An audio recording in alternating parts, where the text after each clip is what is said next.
বুঝলে মা, মাত্র 2 মাস হলো খাবারের দোকানটা খুলে বসেছে, অথচ অল্প দিনই এত ভালো খদ্দের জমে গেছে। সবার মুখে আমার দোকানে খাবারের প্রশংসা। যাক বাবা, শুনে খুশি হলাম। মন দিয়ে কাজ করে যা, আমি আশা করছি সামনের বছরের মধ্যে আমাদের নিজেদের বাড়ি করার মতো টাকা জমে যাবে। সে চেষ্টা তো আমি করেই যাচ্ছি মা, তুমি শুধু আমাকে আশীর্বাদ করো যেন আমি তোমার মনের আশা পূরণ করতে পারি। অবশ্যই বাবা, তোর জন্য তো আমি সব সময় প্রার্থনা করি উপরওয়ালার কাছে। আমার ভাগ্য ভালো, তুই তোর বাবার মতো হোসনি। সারা জীবন আলসেমি করে জীবনে কোনো কিছুই তিনি লাভ করতে পারেননি। বাবার কথা আমি কি আর বলবো মা, সারা জীবন শুধু শুয়ে বসে খেয়েছে আর সময় নষ্ট করেছে, কাজের কাজ কিছুই করতে পারেনি। বাবার অলস স্বভাবের কারণেই তো আজকে আমাদের এই দুর্দশা। যাকে সকাল সকাল সেসব কথা বলে আর মন খারাপ করতে চাই না। তোর ব্যবসাটা ভালো মতো চলছে, সেটা শুনেই আমার ভালো লাগছে। হ্যাঁ, যে কামাই করেছে যে সেটা ধরে রাখতে পারলি হলো। তাড়াতাড়ি আমার জল খাবারটা দাও, আমি খেয়েই দোকানের জন্য বেরোবো। তুই আর 5 মিনিট অপেক্ষা কর, আমি এখনই তোর জন্য জল খাবার নিয়ে আসছি। তাড়াতাড়ি করো, আমার হাতে সময় নেই। ভালো হলো তুমি এসে গেছো। তুমি হাত মুখ ধুয়ে বসো, আমি এক্ষুনি চিন্টুকে খাইয়ে তোমার খাবার নিয়ে আসছি। থাক, তোমার এসব নিয়ে ব্যস্ত হতে হবে না। আমি খাওয়া দাওয়া করব না, আমার কিছুই ভালো লাগছে না। সে আবার কেমন কথা? তুমি তো সকালবেলাও কিছু না খেয়ে বেরিয়ে গিয়েছিলে, এখনো বলছো কিছু খাবে না। না খেয়ে কি শরীরের অবস্থা করেছে দেখেছো? মনে যখন অশান্তি থাকে তখন খাওয়া দাওয়া কোনো কিছুই ভালো লাগে না। তুমি চিন্টুকে খাইয়ে নিজেও খেয়ে নাও, আমি গিয়ে কিছুক্ষণ ঘুমিয়ে থাকি। আজ কদিন ধরে দেখছি নাও খাওয়া সব ভুলে তুমি কেমন মন মরা হয়ে থাকো। সারাদিন শুধু দুশ্চিন্তা করো। কি হয়েছে আমায় না বললে আমি কি করে বুঝবো বলো তো? সব কথা তোমায় বলি আমি কিভাবে? তুমি তো কোনো কিছু সমাধান করতে পারবে না, তাই না? তাই অযথা তোমায় আমি চিন্তায় ফেলতে চাই না। তোমার মনে যদি কোনো কারণে অশান্তি থাকে তাহলে সে বিষয়ে তুমি আমার সঙ্গে কথা বলো না, তাহলে দেখবে মনটাও হালকা হবে। এতদিন তো শুধু অভাব চলছিল, কিন্তু এখন মনে হয় না খেয়েই মরা লাগবে। এভাবে কেন বলছো গো? এতদিন বনে কাঠ কেটে কোনো মতে পেট চালিয়েছি, কিন্তু এখন গাছের দামও বেড়ে গেছে। এই দুঃসময়ে গাছের দাম বাড়িয়ে এমন অন্যায় করছে কেন? তুমি না হয় একবার দেবেন্দ্রবাবুর সঙ্গে কথা বলে দেখো। তিনি কিছু কাজে গ্রামের বাইরে গেছেন, কদিন পরে ফিরবেন। দেখি তার সঙ্গে কথা বলে যদি কোনো সমাধান করা যায়। কেমন আছেন কাকিমা? আমি তো ভালোই আছি। তুই আবার এই অসময়ে আমাদের বাড়িতে কি করছিস? একটা ছোট সাহায্যের জন্য এসেছিলাম কাকিমা। আমি জানতাম ঠিক এমন কিছু একটাই তুই আমাকে বলবি। কি সাহায্য চাই আবার তোর? বলছি কাকিমা, কিছু মনে করো না। আসলে তুমি তো জানো আমাদের সংসারের অবস্থা কেমন চলছে। ঘরের বাজারও ফুরিয়ে গেছে, কিন্তু আনন্দের দিন অবস্থা ওকে বলতে আমার সাহস হচ্ছে না। অল্প একটু ডাল হবে, রাতের জন্য রান্না করব। তোর সংসারে দুর্দশা চলছে সেটা তো আমার দেখার বিষয় নয়, তাই না? 2 দিন পর পর এসে এটা দাও ওটা দাও। এখন তো মনে হয় তো নিত্যদিনের স্বভাব হয়ে গেছে মানুষের বাড়ি বাড়ি গিয়ে হাত পাতা। এভাবে কেন বলছো কাকিমা? এত বছর ধরে আমরা এই গ্রামে একসাথে মিলেমিশে থাকি। সব বিপদে আপদে আমরা মিলেমিশে ছিলাম। এই জন্যই তো যে কোনো দুঃসময় তোমার কাছে ছুটে আসি। এত বছর আমি বোকা ছিলাম, যার জন্য তোদের সব কিছুতেই আমি সহজে রাজি হয়ে যেতাম। কিন্তু এখন থেকে এসব আর হবে না। তুমি তো আগে আমার সঙ্গে কখনো এমন আচরণ করনি কাকিমা। এত আবেগী কথা শোনার আমার সময় নেই। আজ তোকে শেষবারের মতো বলছি, আর কখনো আমার বাড়িতে এটা ওটা খুঁজতে আসবি না। বেশ, তোমার এই ব্যবহার আমি সারা জীবন মনে রাখবো। আর মনে রাখো, একদিন আমাদেরও ভালো সময় আসবে। আশায় বাজে চাষা। তোর ওই অপর মাসে গিয়ে বল ঠিকঠাক মতো কাজ করতে, তারপর বড় বড় স্বপ্ন দেখিস। যত সব।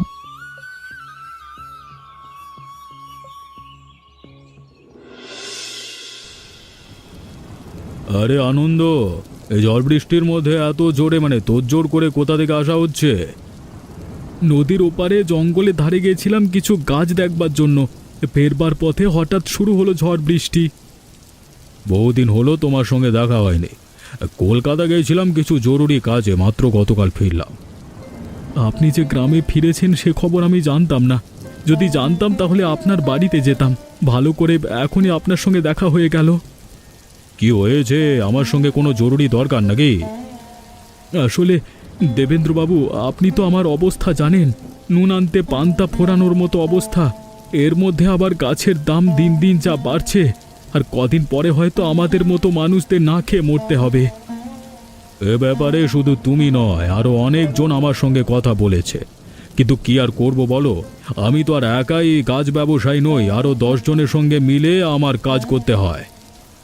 কিন্তু তাদের সবার মধ্যে আপনি সবচেয়ে অভিজ্ঞ এবং বয়সেও বড়।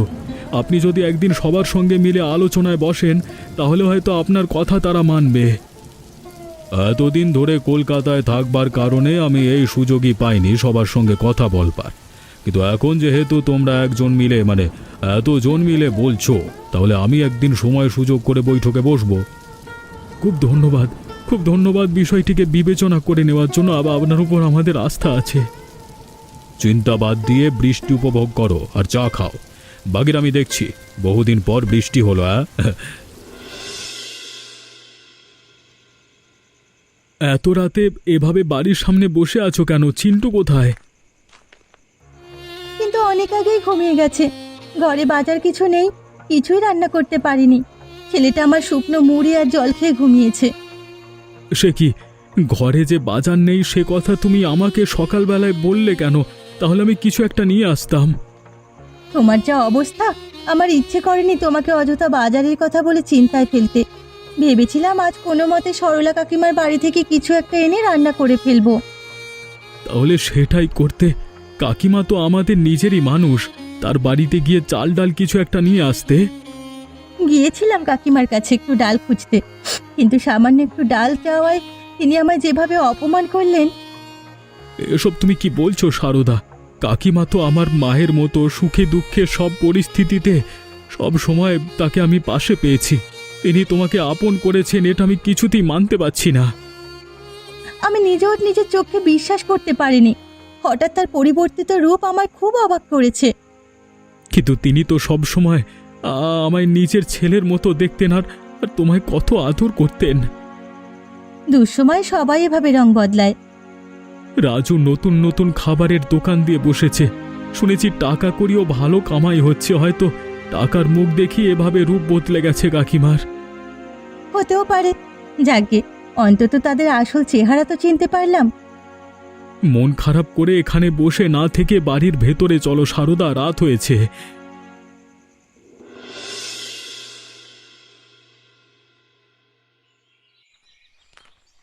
বাহ, এখনই ভাবছিলাম তোমার বাড়িতে যাব আর তোমার সঙ্গে দেখা হয়ে গেল।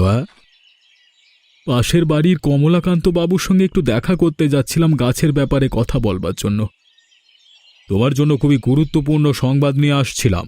তোমাদের সবার অনুরোধ রাখবার জন্য আমি গতকাল বৈঠকে বসেছিলাম ব্যবসায়ীদের সঙ্গে। কোনো সমাধান বের করতে পারবেন বৈঠকে? যেহেতু আমি এখানে সবার মধ্যে বয়সে বড়, সুতরাং আমার কথার অবশ্যই মূল্য আছে। অন্যান্য ব্যবসায়ীরা আমার কথা শুনে বলেছেন তারা এ বিষয়ে বিবেচনা করে দেখবেন এবং যথাসম্ভব গাছের দাম কমানোর চেষ্টা করবেন। আমি জানতাম আপনি চাইলেই এটা সম্ভব। শুনে খুব খুশি হলাম আর চিন্তামুক্ত হলাম। গাছের দাম তো কমে আসবে, কিন্তু বেচা বিক্রিরও তো একটা ব্যাপার স্যাপার আছে। সামান্য কাঠুরিয়ার কাজ করে আর কতদিন যাবে তোমার? আমি মূর্খ মানুষ, পড়াশোনাও ঠিকমতো করিনি। এ সামান্য কাঠুরিয়ার কাজ ছাড়া আমি আর কি করতে পারি বলুন বাবু? সবচেয়ে বুদ্ধিমানের কাজ হলো কোনো একটা ব্যবসা ধরে ফেলা। তোমাদের পাশের বাড়ি রাজু কি দেখো না, খাবারের দোকান দিয়ে অল্প দিনে কেমন নাম কামিয়ে ফেলেছে। কিন্তু ব্যবসা শুরু করবার জন্য অনেক টাকার প্রয়োজন, আর আমার কাছে তো টাকা নেই। টাকা নিয়ে কোনো চিন্তা করছো কেন? যদি কোনো ভালো ব্যবসার পরিকল্পনা থাকে তাহলে আমাকে জানিও। টাকা পয়সার ব্যাপারে সাহায্য করবার জন্য আমি তো আছি। আপনি যেহেতু বলছেন, তাহলে আমি এ ব্যাপারে একটু চিন্তা ভাবনা করে তারপর আপনাকে জানাবো। বেশ বেশ, এখন তাহলে আমি আমার বাড়িতে যাই, শরীরটাও ভালো লাগছে না।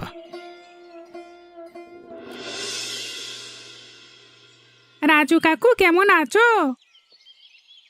তুই আমাদের পাশের বাড়ির আনন্দদা ছেলে না? হ্যাঁ কাকু, আমার নাম চিন্টু, কিন্তু তুমি তো আমাকে চেনো, অনেকবার দেখাও হয়েছে আমাদের। এখন কি আর আমি আগের মতো বেকার বসে থাকি নাকি? সারাদিন কত কাজ, কত ব্যস্ততা, এর মধ্যে কারোর নাম মনে রাখবার সময় আমার নেই। আমার বন্ধু শঙ্কর তোমার দোকানেই মাংস ভাত খেয়েছে। ও বলেছে তোমার দোকানের খাবার নাকি খুব সুস্বাদু। হ্যাঁ, সে তো আছেই। আমার দোকানের খাবারের প্রশংসা পুরো গ্রামে ছড়িয়ে পড়েছে। কাকু, আমাকে একটু তোমার দোকানের গরম মাংস ভাত খাওয়াবে? শঙ্করের কাছ থেকে শোনবার পর আমার খুব ইচ্ছে আমি তোমার দোকানের মাংস ভাত খাবো। মাংস ভাত খেতে চাইলে ভেতরে যে বস, আর খাবার আগে বের কর 50 টাকা। এমন করছো কেন কাকু? হ্যাঁ, তোমরা তো প্রায় সময় আমাদের বাড়িতে আসতে, আর আমরা একসঙ্গে খুব গল্প করতাম, তাই আমি তোমার কাছে আবদার করেছিলাম। এটা কারো আবদারখানা নয় যে যখন ইচ্ছে এসে আবদার করবে আর আমি সেই আবদার পূরণ করব। আমি আর কখনো তোমার দোকানে আসবো না কাকু। তা তোমার বই গেল, যাই এখান থেকে, ভাগ। আর কখনো যেন আমার দোকানের সামনে না থাকে।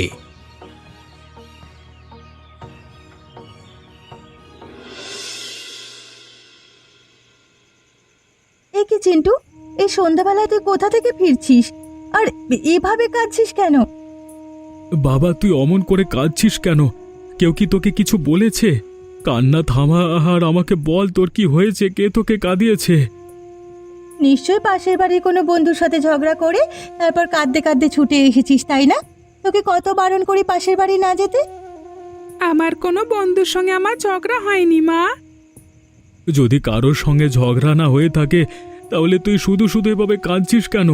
নিশ্চয় কোনো কিছু হয়েছে, বল আমাকে সত্যি করে। পাশের বাড়ির রাজু কাকুর দোকানের পাশ দিয়ে আমি আসছিলাম, আর আমি বলছিলাম তার দোকানে মাংস ভাত খাওয়ার খুব ইচ্ছে আমার। এরপর কি রাজু তোকে কষ্ট দিয়ে কোনো কথা বলেছে? তিনি আমার উপর খুব চিৎকার করেছেন আর বলেছেন যদি মাংস ভাত খাওয়ার ইচ্ছে হয় তাহলে যেন বাপের থেকে গিয়ে টাকা নিয়ে আসি। এরপর তিনি আমাকে সেখানে দাঁড়িয়ে দিলা। দেখেছো তুমি, সেদিন রাজের মা আমায় অপমান করলো, কিন্তু আমি কিচ্ছু বলিনি, চুপ করেছিলাম। আজ আমার ছোট ছেলেটাকেও রাজু এভাবে তাড়িয়ে দিল। চিন্টু বাচ্চা মানুষ, হয়তো না বুঝে মাংস ভাত খাওয়ার কথা বলে ফেলেছে, তাই বলে রাজু ওকে এভাবে অপমান করে তাড়িয়ে দেবে, এটা আমি কিছুতেই মেনে নিতে পারবো না। এখন কি ওদের সাথে ঝগড়া করবে? ওদের অপমানের জবাব আমি মুখে দেব না, কাজে দেব, শুধু একটু সময়ের অপেক্ষা। কিন্তু কি এমন করবে তুমি?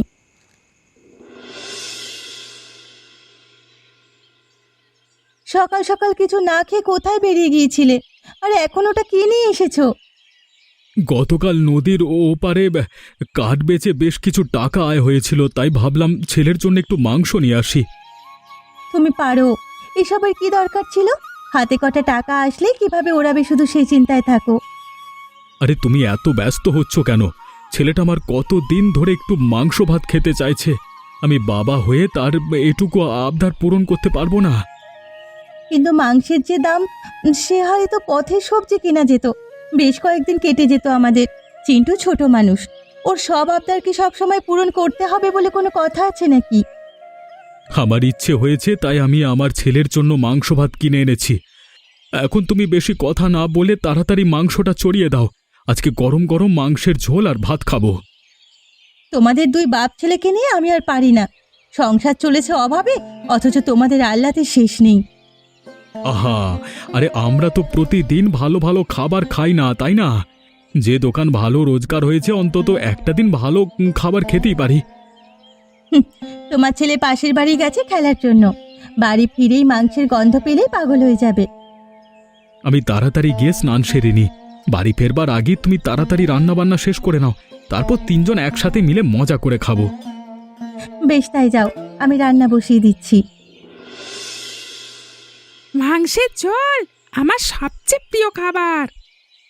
তোর প্রিয় খাবার বলেই তোর বাবা বাজারে গিয়ে আজ মাংস নিয়ে এসেছে, যাতে তুই আনন্দ করে মজা করে গরম মাংস দিয়ে ভাত খেতে পারিস। বাবা, তুমি আমার জন্য এনেছো মাংস? হ্যাঁ বাবা, আমি জানি বহুদিন ধরে তোর মাংস ভাত খেতে ইচ্ছে করছে, তাই আজকে ভাবলাম মাংসের ঝোল দিয়ে বাবা আর ছেলে মিলে জমিয়ে খাবো।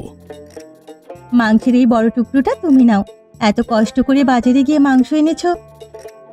না, একদম না। আমার ছেলে মাংসের ঝোল খেতে ভালোবাসে, তাই সবচেয়ে বড় টুকরোটা আমার ছেলেকেই দাও।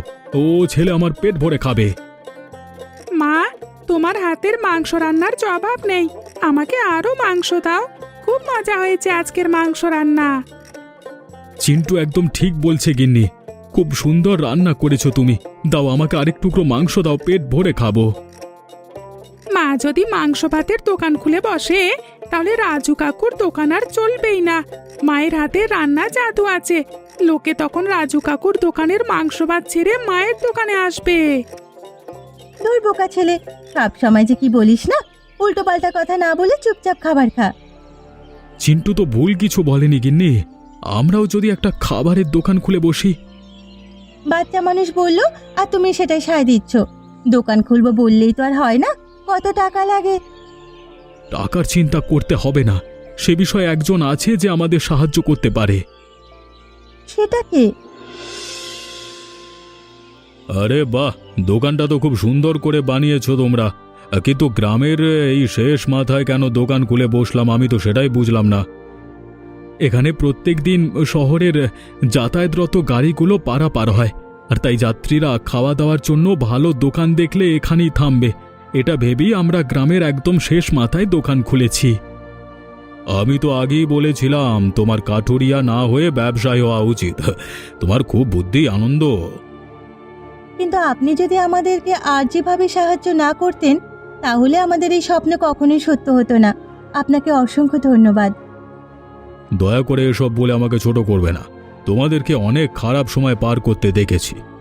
তোমরা সব প্রতিকূলতা কাটিয়ে যদি জীবনে ভালো কিছু করতে পারো তাহলে আমারও ভালো লাগবে। মাত্র 2 দিন হলো দোকান খুলেছে, কিন্তু 2 দিনেই ভালো খদ্দের যাওয়া আসা শুরু হয়েছে। এভাবে যদি চলতে থাকে তাহলে খুব শীঘ্রই আপনার টাকাগুলো শোধ করে দিতে পারবো আমরা। টাকার হিসেব নিকেশ পরে হবে, আপাতত ব্যবসায় ভালোভাবে মনোযোগ দাও। প্রার্থনা করবেন আমাদের জন্য, যেন আমরা জীবনে উন্নতি করে উঠে দাঁড়াতে পারি। আপনার জন্য তো আমরা তেমন কিছু করতে পারিনি।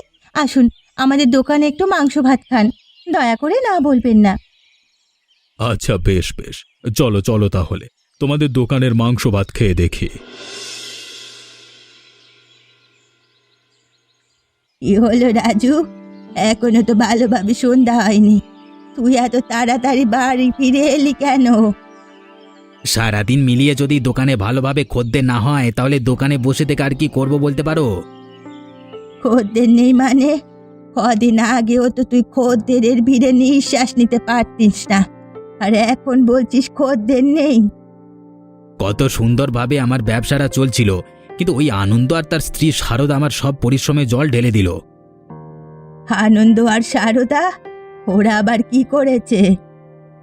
গ্রামের শেষ মাথায় ওরা মাংস ভাতের দোকান খুলে বসেছে, আর যখন থেকে ওরা ব্যবসা শুরু করেছে আমার ব্যবসায় ভাটা পড়েছে। সব খদ্দের এমন মাংস ভাত খাওয়ার জন্য গ্রামের শেষ মাথায় মানে ওদের দোকানে যায়। ইচ্ছে করে করেছে ওরা এসব। তোর সফলতা দেখে হিংসে জ্বলে পুড়ে তারপর নিজেরা দোকান খুলে বসেছে তোর ক্ষতি করার জন্য। ওদের ব্যবসা বন্ধ করতে হবে মা। যদি ওদের দোকান বন্ধ করা না যায় তাহলে আমার ব্যবসা বন্ধ করে দিতে হবে। সব খদ্দের ওরা ওদের দিকে টেনে নিচ্ছে, এভাবে চলতে থাকলে সর্বনাশ হয়ে যাবে আমার। আমি থাকতে তোর এসব নিয়ে ভাবতে হবে না। গ্রামের শেষ মাথায় মাংস ভাতের দোকান খুলে ব্যবসা করা হচ্ছে, ওদের ব্যবসা কি করে বন্ধ করতে হয় সে ব্যবস্থা আমি করছি।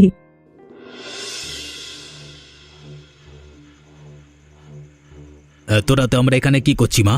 তুমি কি পরিকল্পনা করেছো আমাকে সরাসরি বলছো না কেন? বুঝবো কি করে? যেই দোকানের কারণে তোর ব্যবসায় ভাটা পড়েছে সে দোকান আমি থাকতে দেব না, এই দোকান ভেঙে গুড়িয়ে দেব। এভাবে দোকান ভেঙে গুঁড়িয়ে দেওয়াটা কি কোনো সমাধান হলো? তোর দোকান যদি রক্ষা করতে হয় তাহলে এই দোকানটাকে শেষ করতেই হবে। আমার খুব ভয় করছে মা, যদি কেউ দেখে ফেলে। এত রাতে শুনশান রাস্তায় কে আসতে যাবে শুনি? আমরা এখানে আসায় তোমাদের কুৎসিত পরিকল্পনা ভেস্তে গেল, তাই না? না আসলে আপনারা ভুল ভাবছেন, মানে ভুল কি সব উল্টোপাল্টা।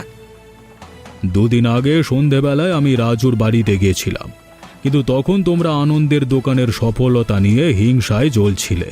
আর তোমাদের মধ্যে যে কথা হয় সেই সব কিছু আমি দরজায় দাঁড়িয়ে শুনে ফেলি। ওপরওয়ালা কখন কাকে কিভাবে মাধ্যম হিসেবে পাঠায় কেউ বলতে পারে না। আমাদের ভাগ্য ভালো, সেদিন দেবেন্দ্রবাবু ঠিক সময় তোমার বাড়ির সামনে গেছিলেন। যদি দেবেন্দ্রবাবু আশ্চর্যজনকভাবে সেদিন ঠিক সেই সময় সেখানে না যেতেন, তাহলে তোমাদের সব পরিকল্পনা শুনে ফেলতেন না, আর তাহলে হয়তো আজ আমাদের দোকান আমরা হারিয়ে ফেলতাম। আমাদের যখন যেভাবে পেরেছো অপমান করেছো টাকার অহংকারে, কিন্তু আমরা কিছু বলিনি। তবু কেন তোমরা আমাদের পেছনে পড়ে আছো? তোমাদের সঙ্গে তো আমাদের ভ্রাতৃত্বের সম্পর্ক ছিল। যখন দেখে তোরা দোকান খুলে বসেছিস, রাজুর ব্যবসায় ভাটা পড়েছে, তাই আমি এ কাজ করতে চেয়েছিলাম। আমাকে তোরা ক্ষমা করে দে। একে অপরের বিরুদ্ধে ষড়যন্ত্র না করে আমাদের উচিত নিজেদের মতো করে মিলেমিশে থাকা। আমাকে ক্ষমা করে দাও আনন্দ দাদা, আমি টাকার অহংকারে অন্ধ হয়ে গেছিলাম আনন্দ দাদা। এখন থেকে আমরা মিলেমিশে ব্যবসা করব। তোমরা তোমাদের দোকানে মাংসের ঝোল আর নিরামিষ পদের খাবার বেচবে, আর আমরা আমাদের দোকানে গরম ভাত আর মাংস বেচবো। তাহলে খদ্দেররা দুই দোকানেই যাবে। তোদের আমরা কত অপমান করেছি, অথচ তোরা আমাদের কত সহজে ক্ষমা করে দিলি। প্রতিশোধ নয় কাকিমা, আমার ছিল তাই হলো মানুষের মহৎ গুণ।